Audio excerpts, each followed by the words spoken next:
আমাদের জাতির যারা কর্ণধার, যারা আমাদের নেতা ছিলেন, আমাদের লিডার ছিলেন, যারা আমাদের নেতৃত্ব দিনের এতদিন যাদেরকে আমরা সমর্থন করলাম, তাদের দিকে তাকালে আজকে আমাদের বুকটা ফেটে যায়। আমরা কাদেরকে সমর্থন করেছিলাম এতদিন?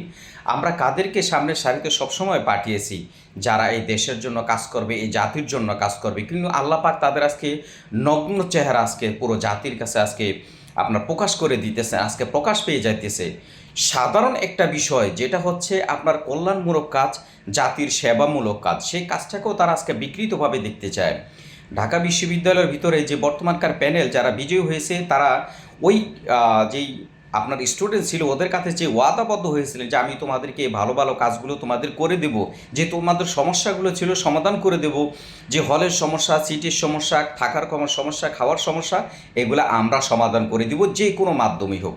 কিন্তু তাদের কথা অনুযায়ী, তাদের ওয়াদা অনুযায়ী তারা যখন আজকে কাজ করতেছে, আজকে আমাদের কি বলে বর্ষিয়ান যে নেতা, যে লিডারই বলেন না কেন বাংলাদেশে, এরকম লিডার আজকে অনলাইনে এসে বিভিন্নভাবে তারা মন্তব্য করতেছেন। তারা বলতেছেন এটা কি করে এতিমখানা নাকি, এইটা কি কোনো লিল্লাখানা যে এখানে আপনার লোয়া সিট এনে দেবে, তারা সিট করবে, এটা কি তাদের কাজ? এটা হচ্ছে ঢাকা প্রশাসনের, বিশ্ববিদ্যালয়ের প্রশাসনের কাজ।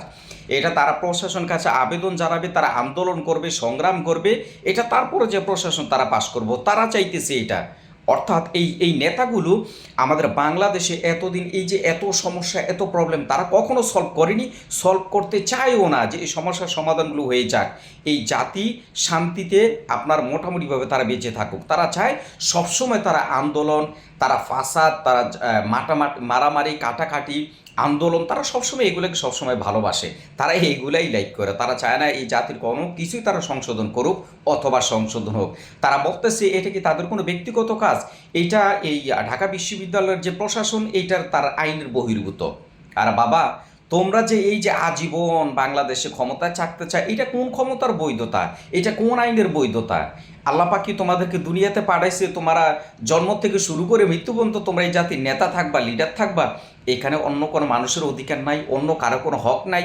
এখানে বাংলাদেশের প্রত্যেকটা মানুষের অধিকার আছে, হক আছে। অতএব তোমাদের বয়স হয়ে গেছে, এখন তোমরা সাইটে চলে যাও। সামনে যে নতুন জেনারেশন আসতেছে, প্রত্যেকটা দলের থেকে প্রত্যেকটা কর্মীকে তোমরা সামনে নিয়ে আসো, তাদের থেকে ভালো ভালো ভাষণ পাইবা, চিন্তাধারা পাইবা, তারা এই জাতির জন্য, দেশের জন্য কল্যাণমূলক কাজ করবে। তোমাদের মতো এরকম আপনার কি বলে জ্ঞানহীন, অর্থাৎ তাদের যে বর্তমান যে জ্ঞান শূন্যতা, এটা পুরোপুরি প্রকাশ পেয়ে যাচ্ছে। অর্থাৎ এই জাতিকে সামনে পরিচালনা করার মতো যোগ্যতা তাদের আর নাই।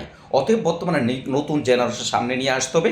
বর্তমানকার পৃথিবীর সবচেয়ে বেশি অগ্রগামী হচ্ছে নতুন জেনারেশন, কারণ আজকে তারা সব দিক থেকে আপডেট। তারা এই দেশের জন্য, জাতির জন্য সবসময় তারা কল্যাণ চায়, কল্যাণমূলক কাজ করতে চায়।